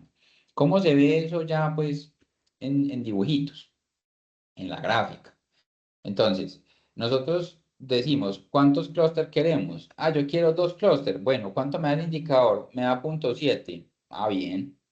Yo quiero 3 clústeres. ¿Cuánto me da el indicador? 0.9. Ah, mucho mejor. Pero si yo empiezo a aumentar el número de clústeres a 4, miren que el indicador va cayendo, va cayendo, va cayendo. Y yo puedo tener 6 clústeres y muchas veces uno piensa que mientras más grupos arme, mejor. Y realmente este tipo de indicadores lo que me muestran es, no, usted tiene que hacer el número razonable de clúster, porque si usted empieza a exagerar el número de clúster, de agrupaciones, pues lo que va a lograr es que se sobrelapen, que, que haya interacción entre ellos y que los grupos no están tan claramente definidos. Entonces, el de la izquierda, aquí pues están las distancias A, las distancias B, que son pues como las de esta fórmula, ¿listo? Para que no lo saquemos pues como del contexto. No importa porque eso lo tira una librería, eso nos va a dar la librería, nos va a sacar la grafiquita y ya uno con la grafiquita es que toma la decisión, pero es bueno saber de dónde viene esa grafiquita. Entonces acá vemos que claramente tenemos 2 clústeres muy bien separados, cada uno es denso, cada uno tiene su agrupación, entonces yo digo, 2 clústeres, quedó con un indicador de silueta, bueno, entonces yo me puedo quedar con 2 clústeres. Yo puedo decir, no, sepárenme esto en 4, entonces aquí el clúster 1 me lo parte en 2 y el clúster 2 me lo parte en 2, pero entonces ya van a quedar muchos muy juntos, no van a ser como tan independientes entre sí, entonces no es como un buen índice. Y tenemos otro que se llama el de Davis-Baldwin, es un índice, es un poquito más complicado de calcular, que también ya lo vamos a ver en forma de gráfica. Y lo importante aquí que es que si este indicador da por debajo de 0.5, vamos bien. Son clústeres que son compactos y que están alejados. Si está cercano a 1, más o menos, tenemos clústeres con superposición. Y si estamos por encima de 2, si el número de este indicador nos da muy alto, pues 2, 3, 10, ya sí vamos muy mal, vamos muy mal. Entonces esto nuevamente lo que hacemos es, decimos, lo voy a hacer en 1, 2, 3, 4, 5, bueno, en un clúster no tendría sentido, pero en 2, 3, 4, 5, 6, y calculo el indicador en una gráfica y la pongo ahí en la grafiquita. Ya cuando la pongo en la grafiquita, yo digo, voy a buscar los clústeres que sean inferiores a 0.5. Por ejemplo, entonces este clúster es el indicado. Entonces, ¿yo en cuántos grupos debería segmentar mis 10.000 datos? En 3, porque el indicador este índice de Davis-Baldwin me da por debajo de 0.5. Entonces, esto es fundamental y pues, aquí no es tampoco pues de memorizarse esto ni entender esas fórmulas de dónde vienen, eso no es lo importante es que son herramientas que tenemos para cuando tenemos un montón de datos, tenemos un algoritmo, saber, venga, este algoritmo sí funcionó o no funcionó, porque yo lo puedo partir y yo le digo, pártelo en 15 clústeres, pero eso es útil o no es útil. Y si yo le digo que lo parta en 3, ¿por qué en 3? Y la pregunta siempre es, venga, ¿y usted por qué lo hizo en 3 y no lo partió en 4? Pues, ¿por qué 3 y no 4? Entonces, esto es lo que nos da herramientas para soportar nuestras decisiones cuando analizamos los resultados. Esto es lo que llamamos métricas internas. Las métricas externas, entonces, se usan cuando tenemos algoritmos no supervisados y tenemos etiquetas de datos. Entonces, cuando sí tenemos de alguna manera etiquetas reales de referencia, nosotros lo que hacemos es, bueno, yo comparo con lo que yo predije dentro de mi algoritmo con lo que yo ya tenía de información externa. Pero ¿quién me tiene que dar esa información externa? Pues un experto. Entonces ahí es donde a veces no conversa el asunto, porque el experto tiene que gastar tiempo para haber sacado algún tipo de agrupación. Entonces, lo mismo que hizo el algoritmo lo tuvo que haber hecho el experto de alguna manera, intuitivamente, con el sentimiento, con la experiencia o con un análisis estadístico, con alguna otra metodología, un tema comercial, si estamos hablando, por ejemplo, en proveedores, en repuestos, pero de alguna manera tuvo que ya etiquetar los datos. Y lo que hacemos con estos dos, que tenemos básicamente dos, el ARI y el NMI, que es bueno, ARI y NMI, así los conocemos, es que calculamos los índices con las etiquetas y si nosotros tenemos, por ejemplo, en el ARI que nos da 1, significa que el algoritmo de clusterización de agrupación lo hizo perfecto a lo que yo tenía pensado que iba a hacer. Yo tenía mi segmento de proveedores repartido en 3 grupos y yo le tiré los 20.000 datos históricos que tengo y el algoritmo sacó 3 grupos. Entonces, conclusión, lo hizo perfecto, porque, pues, y que sean los mismos grupos que yo tenía, ¿cierto? No es tanto el número de grupos, sino cómo los configuró. Si le dio 0 es porque la agrupación lo hizo aleatoria y si le dio menor a 0 es porque lo hizo peor que el azar, que a veces pasa. Entonces, si uno dice, bueno, me dieron 3 grupos y cuando nosotros calculamos este indicador con los datos reales que yo tenía, me da negativo, pues entonces, ¿qué significa eso? Que lo hizo tan mal que ni siquiera si lo hubiera hecho a la suerte hubiera alcanzado ese valor. Entonces, pues obviamente eso indica que el modelo no funciona. Y el otro es el NMI. Ese NMI también tiene los mismos rangos. 1, que la agrupación es idéntica a la real, y 0, que la agrupación que hizo el algoritmo no tiene nada que ver con la etiqueta de datos. Nada que ver con la etiqueta de datos. ¿Listo? Entonces, bueno, ya con esto cerramos como la parte teórica de lo que quería presentarles hoy y es el tema de limpieza de datos y el tema de métricas. Yo quiero recordar algo que es muy importante y son estas 2 diapositivas. La matriz de confusión, súper útil, hay que saberla manejar, hay que entenderla, hay que saber eso qué es, hay que entender el recall, la precisión, el accuracy, el F1 score, hay que entenderla, pero para supervisar. Eso es para el tema anterior. En no supervisado no podemos usar esa matriz de confusión, porque muchas veces lo que pasa es que le sacamos la matriz de confusión a un algoritmo no supervisado y ahí es donde uno dice, pues no estamos usando bien las herramientas, no estamos entendiendo los conceptos. ¿Hasta aquí tienen alguna pregunta? ¿Hay algo que pronto no haya quedado claro, que haya pasado muy rápido, que haya quedado de pronto alguna duda de lo que yo les he mencionado? ¿O cómo vamos hasta ahí? Quisiera de pronto 1 o 2 personas que me contaran cómo vamos para ya pasar al código.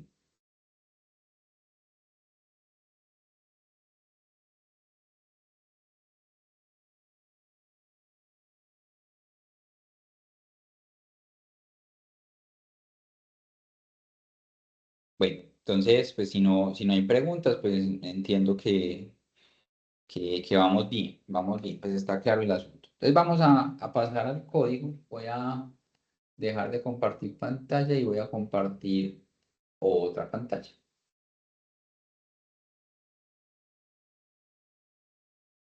Listo. Ya vamos a ver entonces el primer código, que es de limpieza de datos. Este código yo se los compartí el día de ayer, anoche se los compartí. Lo pueden ir revisando al mismo tiempo si así lo desean o pues lo pueden ir mirando después. Igual está todo comentado. Ahí ya ven el código. ¿Están viendo bien mi pantalla? ¿Ven el colado? Sí, sí, profe, ahí lo estamos viendo. Perfecto, Jairo. Listo. Entonces, primero, lo que vamos a ver hoy es preparación de datos en Machine Learning no supervisado, que es lo que vimos ahorita en la teoría. Ya vamos a ver aplicado cómo llamamos todos esos códigos. Yo quiero que aunque yo sé que ustedes practicaron en el primer módulo todo lo que tenía que ver con Python, uno en este momento de la vida no tiene que estresarse mucho por eso, porque ya tenemos ayudas. Si ustedes ven aquí abajo, yo creo que se alcanza a ver como el cosito de Gemini o Gemini. Es una IA que nos ayuda a programar. Entonces, cuando uno se le olvida alguna sintaxis, no es sino que le preguntemos a la IA y ya, pues eso es todo. Pero lo importante no es la sintaxis ya en este momento de la vida. Lo importante es entender qué es lo que está haciendo el código. Eso es lo realmente importante. Porque la sintaxis, pues bueno, ya no la saca la IA y hasta usted empieza a escribir y él le empieza a predecir usted qué es lo que va a hacer más adelante. Entonces ni siquiera lo deja pensar a uno. Él empieza a llenarle la información por uno. Entonces, primero vamos a importar las librerías NumPy y Pandas, que son como las que vamos a usar en este momento. Y luego vamos a importar de scikit-learn. Miren que se importa diferente. Estas se importaron así. Y estas las importamos diferente. From scikit-learn, desde input, importe estos de acá. Entonces, ¿qué vamos a hacer en este ejercicio? Vamos a hacer varias cosas. Vamos a hacer una imputación simple y una imputación utilizando K vecinos más cercanos, que es el método que ustedes ya saben. Aquí ya no me importa a mí saber cómo es que se calculaba eso, no, yo ya lo uso como herramienta. Entonces yo voy a utilizar el algoritmo supervisado de KNN para poder determinar ese espacio vacío, cómo lo lleno. Y también vamos a utilizar estas otras funciones. Standard Scalar, que es una estandarización para que las variables que sean de magnitudes diferentes puedan conversar dentro de mi algoritmo. Min-max Scalar, que hace lo mismo que el Standard Scalar, sino que es otro método diferente. El One-Hot Encoder y el Ordinal Encoder. Estos son para poder procesar datos categóricos. Datos categóricos. Luego les voy a explicar esto también y es cómo poder combinar transformadores y pipelines para que el proceso sea un poquito más expedito, para que sea más simple. Entonces uno no tiene que estar haciendo una por una el preprocesamiento del dato y entonces siempre tengo que copiar estas 20.000 líneas de código. No, uno mete esto, todo el conjunto de preprocesamiento dentro de un transformer o un pipeline y ya con eso tenemos. ¿Qué otra cosa vamos a importar? Vamos a importar un algoritmo de clusterización, agrupación, parecido al KNN que se llama K-means, que yo creo que sí lo revisaron previamente. Entonces el KNN es supervisado, el K-means es no supervisado. Esa es una de las grandes diferencias. K-means no supervisado. Y vamos a sacar las métricas para saber si este K-means que hicimos funcionó o no funcionó. Hoy no nos vamos a preocupar por el K-means cómo funciona. Eso lo vemos en la próxima sesión. Hoy lo que nos vamos a preocupar es por entender cómo limpiamos los datos para pasárselos al algoritmo y cómo podemos evaluar si el algoritmo funcionó o no funcionó. Para nosotros hoy, este K-means es caja negra. Este K-means es caja negra, no sabemos cómo funciona. Ya la próxima semana les explico eso por dentro, qué es lo que hace, que es importante saber ese tipo de información. Llamamos lo que se tienen como expresiones regulares para limpiar texto, por ejemplo. Y esto de aquí es para, hay veces nosotros podemos tener procesos aleatorios y siempre podemos definir como un número en el cual empiezan los procesos aleatorios. Los códigos o los algoritmos que entregan números aleatorios realmente son pseudo aleatorios, porque hay un algoritmo que si vos le entras 10, él siempre te va a tirar el número aleatorio que empieza con el 10. Les voy a poner un ejemplo para que les quede un poquito más claro. Usted tiene una lista de reproducción en YouTube Music, o en Spotify o en cualquiera de estas aplicaciones. Y su lista de reproducción tiene 10 canciones. Usted pone la canción número 3 y le dice, reproduzcamelo en aleatorio. Siempre que empiece en la 3, él le va a reproducir en aleatorio en el mismo orden. Entonces usted va a escuchar la 3, luego la 7, luego la 2, luego la 5, luego la 4, luego la 1, luego la 8, luego la 9. Y así. Y el orden siempre es el mismo. ¿Por qué? Porque es un algoritmo pseudo aleatorio. Hay unos algoritmos que si empiezan en un número, siempre van a seguir la misma secuencia. Entonces, por eso es que yo pongo este dato aquí, para que siempre empiece en 42 y siempre nos dé lo mismo a todos cada vez que lo corramos. Es simplemente como por consistencia en el código. La estructura de los códigos, esto es Colab, pues como para recordar y así súper rápido. Esto está escrito en un código que se llama, bueno, esto no es un lenguaje, pues es una forma como de escribir que se llama Markdown, es una celda Markdown. Entonces, por ejemplo, yo le pongo los asteriscos y me lo ponen en negrita. Si le pongo aquí, por ejemplo, este numeral, me lo entiende como un título y es súper útil para hacer los cuadernos. Y estos son líneas de código. En Colab podemos escribir en dos lenguajes, en Python y en R. R es otro lenguaje de programación muy enfocado también en Machine Learning y en estadística. En este caso, Google, que desarrolló Colab, que es una interfaz libre, nos permite escribir en Python. Si usted quiere escribir este código en local, les recomiendo que trabajen con Jupyter Notebooks. Este mismo archivo lo pueden abrir en Jupyter Notebooks sin ningún problema y no necesitan estar conectados a Internet. La desventaja que tiene esto es que tiene que estar conectado a Internet, pero el procesamiento de la información, o sea, este código, cuando yo le digo correr, no me corre en mi computador, sino corre en un servidor de Google, que tiene que estar conectado por aquí, ¿cierto? Conectado. Bueno, ahí dice conectando. Si lo corren en local, por ejemplo, utilizando Jupyter Notebook o Jupyter Lab o Spider o cualquier otro, pues lo van a usar con los recursos de su computador, con su máquina propia. El tema de Machine Learning, lo que estamos viendo es lo que les dije, la punta del iceberg, porque más allá de esto hay que conectarse, por ejemplo, con la base de datos.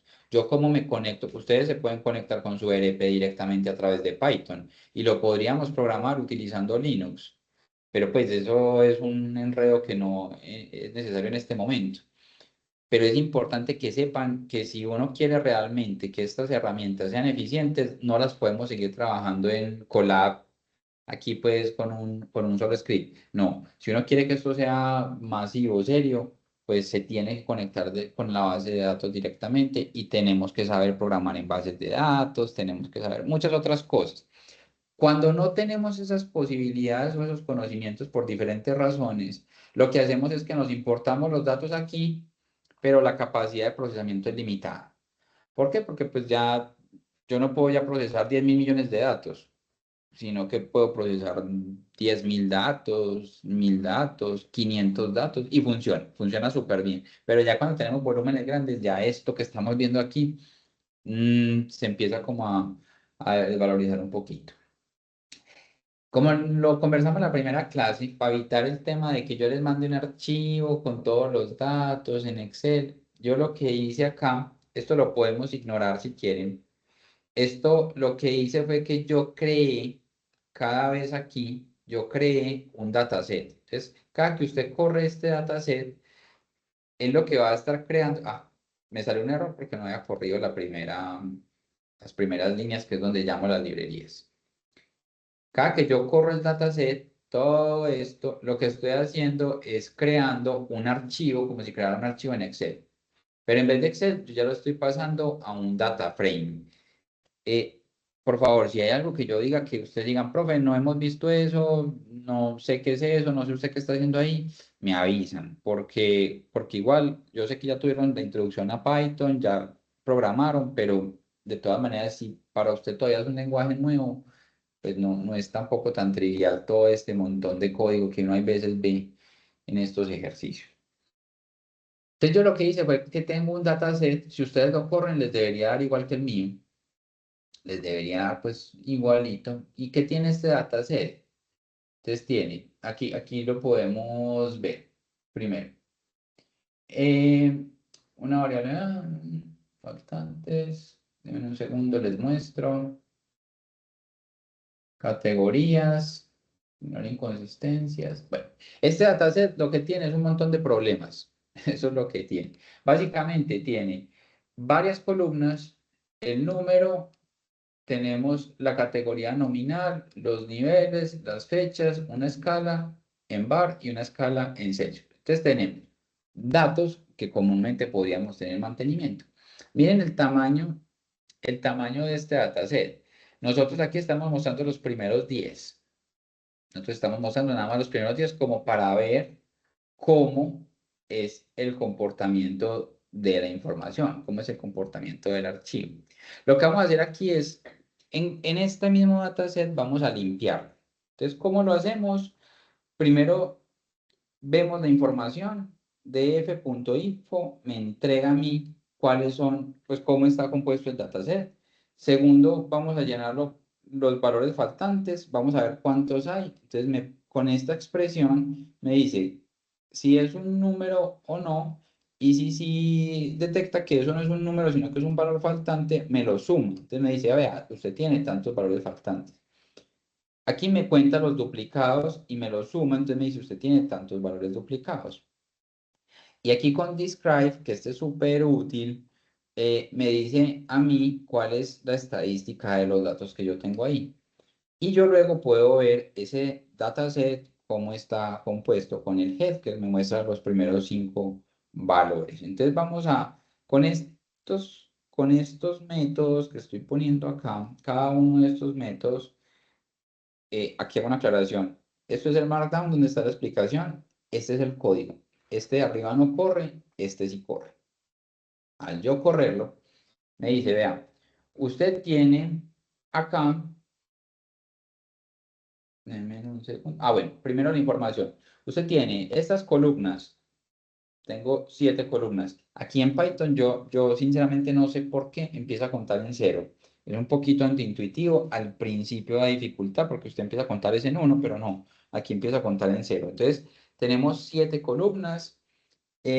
¿Cuántos no nulos hay en cada columna? En este hay 287. En todos estos hay 315 no nulos. Entonces, claramente en este tenemos como algunas discrepancias. Aquí me muestra el tipo de datos que hay. Entonces tenemos datos que son flotantes. Los datos flotantes hacen referencia a números reales con coma, los enteros y los objetos. Me muestra el almacenamiento en memoria, que pues en este caso no es muy útil. Y aquí me muestra que ya después es la segunda parte de cuántos son nulos, me muestra por columna cuántos son nulos. Entonces me dice, por columna, usted tiene 28 nulos en esta columna y los demás están bien, están completos. Datos duplicados en total, me dice que tengo 15. Y aquí me muestra con describe como una información estadística de las variables que yo tengo ahí. Aquí está, por ejemplo, por cada una de las columnas, me muestra cuántos datos hay, cuántos datos son únicos, cuál es el mayor, cuál es la frecuencia, cuál es el promedio, la desviación estándar, el mínimo, cuánto es el 25% del rango intercuartile inferior, 50, 75 y el valor máximo. Esto es muy útil cuando las variables son numéricas, ¿cierto? Cuando las variables son categóricas, pues no tiene información. Mire, categórica nominal, categórica ordinal, no me tiene información. Entonces, lo que estamos viendo acá, este pedacito diagnóstico inicial, es lo que usted tiene que hacer siempre con cualquier dataset. Que yo lo importé desde un CSV. Listo. Yo lo primero que tengo que hacer es mirar qué tiene ese archivo. Yo me lo descargué del ERP, necesito mirar qué tiene ese archivo. Pues yo lo puedo abrir en Excel si son poquitos datos. Pero si son muchos datos, pues ya ahí sí no empieza a ser tan fácil la manipulación. Después de esto, lo que pasamos es hacer una limpieza de datos. Entonces, primero utilizamos la identificación de los duplicados y la eliminación de los duplicados. Entonces, aquí me dice, del data frame, drop es botar duplicados. Pero entonces, cuando usted tiene duplicados, usted puede tener 5 o 6. ¿Cuál bota? El primero, el segundo, el tercero, el cuarto, el quinto, el sexto. ¿Cuál bota? De todos los duplicados, ¿cuál bota? Entonces, yo lo que le estoy diciendo es, manténgame el primero. Entonces yo corro esta expresión y entonces me dice, bueno, ya después de quitar los duplicados, ya tengo una matriz, un data frame de 300 filas por 7 columnas. Ahora lo que vamos a mirar es las inconsistencias en el formato. Entonces, primero, como tenemos datos, yo utilizo esta función, to data time, y que yo lo que le pongo a ese argumento, a esa función, es que los errores los haga con este método que es course. Aquí yo no voy a profundizar mucho, pero todo esto, este to datetime, PD to datetime, todo esto usted lo puede consultar en la librería directamente y se va a dar cuenta que existen varias opciones. Entonces, uno tiene que empezar, y la programación es así, es de curiosear, buscar, investigar. Esto no, o sea, créanme que con esto que yo les estoy explicando, usted ya no sale, ya sé programar un algoritmo de Machine Learning, no, usted entendió cómo se hace, pero es la práctica lo que hace que uno sea capaz. La práctica, pero no por practicar, sino la práctica reflexiva, que usted entienda qué está haciendo cada una de las cosas. Luego pasamos el texto nominal, que es limpiar los espacios y las mayúsculas para que quede todo en minúscula. Eso pasa mucho, por ejemplo, en las órdenes de trabajo. Cuando las órdenes de trabajo le combinan mayúsculas y minúsculas, depende cómo usted procese el texto, es posible que identifique la palabra bomba diferente si está en mayúscula o en minúscula, o si tiene algún error de ortografía, una tilde, por ejemplo, que en español pues digamos que el español es un lenguaje muy bonito, pero para hacer procesamiento de información con Machine Learning es aburridor porque pues tiene un montón de caracteres especiales, por decirlo así.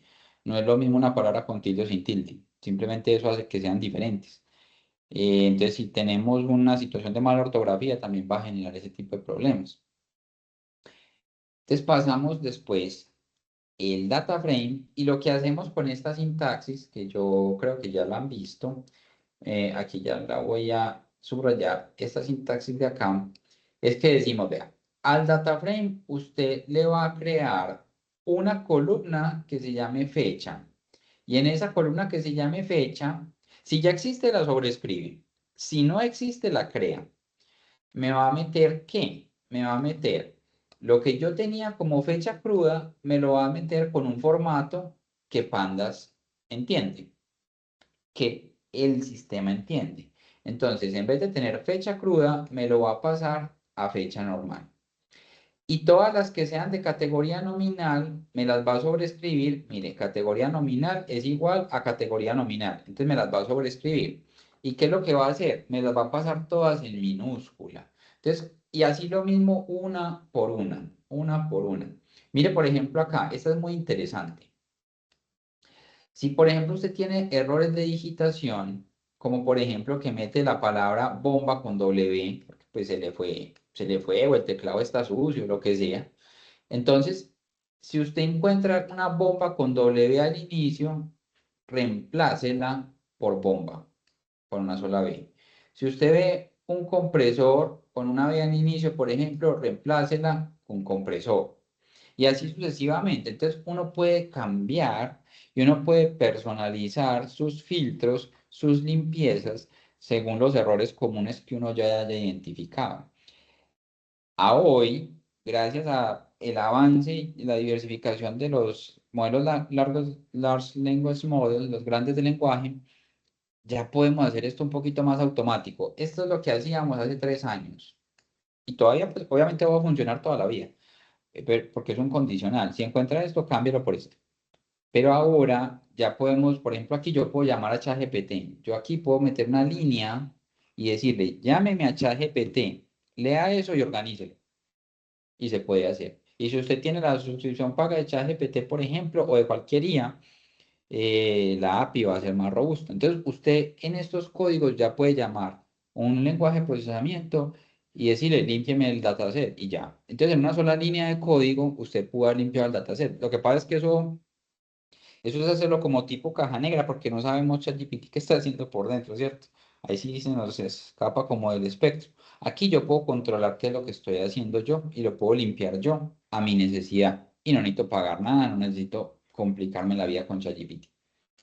A futuro creo que ese va a ser el camino y se los anticipo. Ya pues está tan inmerso en estas tecnologías, directamente usted le dice, vea, tengo este dataset, llame ChatGPT, límpielo y se lo entrega limpio. Si es muy grande el volumen, pues habrá que pagar Si el volumen no es muy grande, pues lo más seguro es que con el gratis es más que suficiente. Aquí ya entonces nos muestra cómo quedaría esos elementos limpios y miren la diferencia entre las fechas como las teníamos antes, que era la fecha cruda. Mire tan diferente que era ahora a la fecha organizada con este cambio, to date time. Entonces mire que ya esta fecha nueva está estandarizada a algo que podemos procesar posteriormente. Los valores faltantes, que esto es algo muy interesante. Nosotros podemos completar valores faltantes de diferente manera. Podemos completarlos utilizando la media. Podemos completarlos utilizando un KNN. Entonces, ¿cómo funciona el del KNN? Yo le digo, vea, ese KNN imputer, que es el que me completa el dato faltante, lo voy a llamar utilizando KNN imputer, que es una función que ya existe, que es el de los K vecinos más cercanos. ¿Cuántos vecinos coge? 5. Y utilice como referencia este tipo de distancia. Hay varios tipos de distancia. Utilizamos simplemente distancia, que ese sea el peso. Entonces, los 5 vecinos más cercanos son los que me van a dar la capacidad de predecir ese dato faltante. ¿Listo? Entonces, yo lo puedo hacer de diferentes maneras. Yo lo puedo hacer sacándole el valor del promedio de los datos, si son numéricos. O yo lo puedo hacer diciendo, pues, si el de arriba es una bomba y el de abajo es una bomba, ¿yo quién soy? Una bomba. No voy a decir que sea lo más certero porque pues dependerá de lo que uno esté haciendo. Pero el que tiene que tomar la decisión de cómo llenar el dato o no es el ingeniero que está a cargo de la limpieza de datos o la persona pues que está a cargo de la limpieza de datos. Entonces yo aquí les dejo los códigos que pueden utilizar para las dos formas de imputación. Luego están los outliers. Los outliers hay básicamente dos métodos. El Z-score y el IQR, que es el de rangos intercuartiles. Esto ya lo vieron ustedes también, pues por eso lo estoy pasando pues como relativamente rápido. Aquí está el tema, aquí está todo el código para detectar cuáles son esos outliers, esos valores que están por fuera de los rangos normales. Y al correr el código, permítame, qué pena que no lo va a correr todo para que vuelva a compilar. Desde aquí arriba se puede correr todo. Aquí esto es una compilación que va de arriba hacia abajo. Si usted se le olvida correr uno de los bloques de arriba, puede tener problemas más abajo.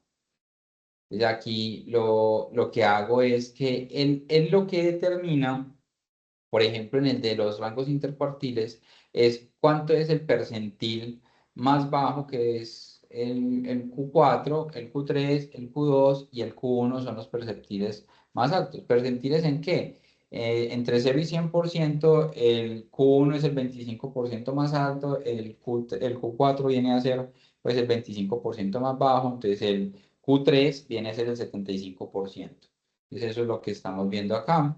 Sacamos como esa distancia intercuantil de los datos, aplicamos esta fórmula, que esa fórmula pues está muy estandarizada para hacer outliers. Entonces decimos, nosotros ¿qué vamos a dejar? Lo que esté entre Q1 menos 1.5 el rango intercuartil y entre Q3 más 1.5 el rango intercuartil. Todo lo que esté por fuera de eso lo voy a botar. Eso es lo que hace esta expresión. Lo voy a sacar de ahí. Obtenemos entonces, bueno, otra cosa es el número de conteos y el número de conteo de Windsor, que son referencias para nosotros poder saber si estos rangos intercuartiles pues, quedaron bien o quedaron mal. Y luego lo estandarizamos con unas escalas, el estándar scaler y el min-max scaler. El estándar scaler, como les dije, utiliza la desviación estándar de media cero y varianza 1, que es la famosa campana de Gauss para hacer el escalamiento. El min-max scaler lo que hace es que lo escala entre 0 y 1. O sea, la escala va a quedar la misma, pero la forma de escalar es diferente.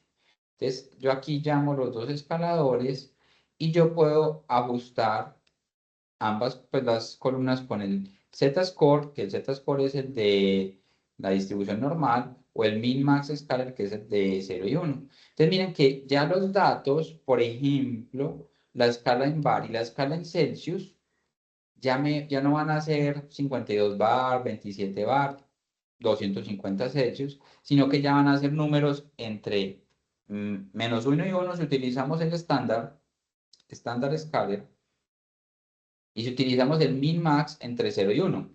Y esto es diferente, porque si utilizamos el estándar scalar, los datos van a poder tomar valores negativos. Entonces hay veces cuando uno hace esto en algún programa y entrega un resultado y nos da una variable negativa como la presión o la temperatura, la gente cree que está mal.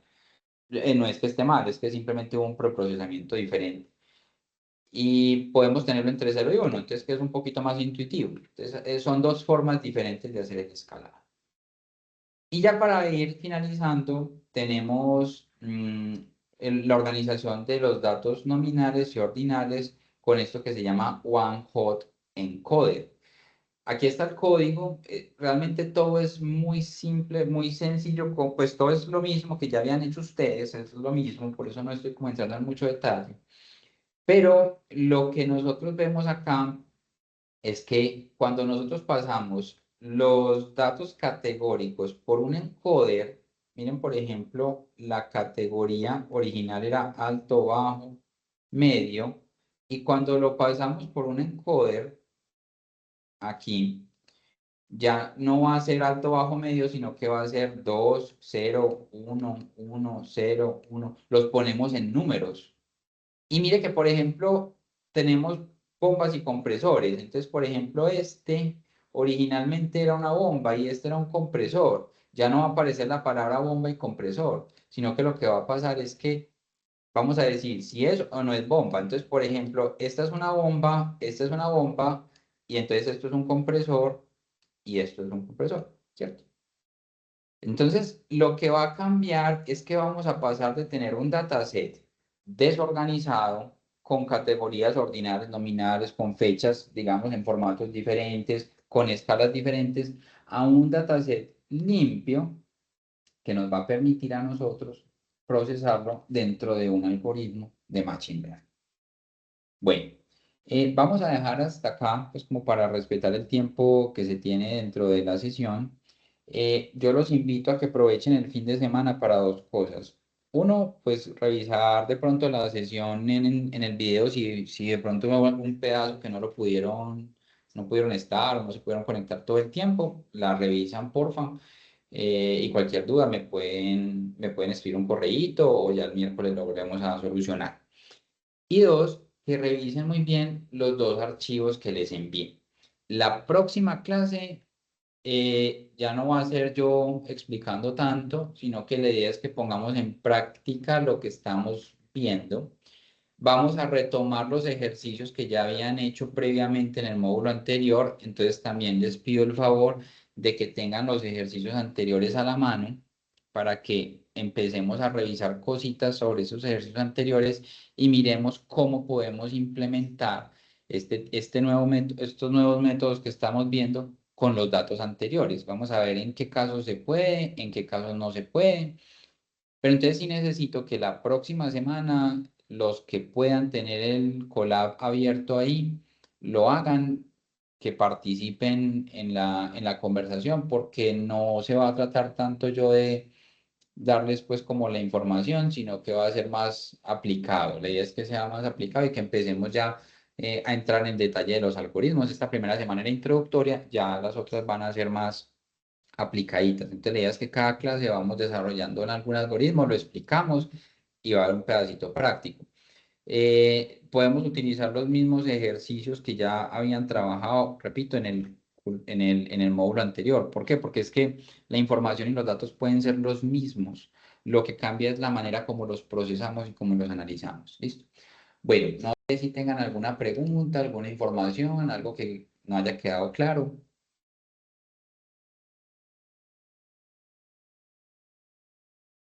Bueno, entonces Muchas no gracias.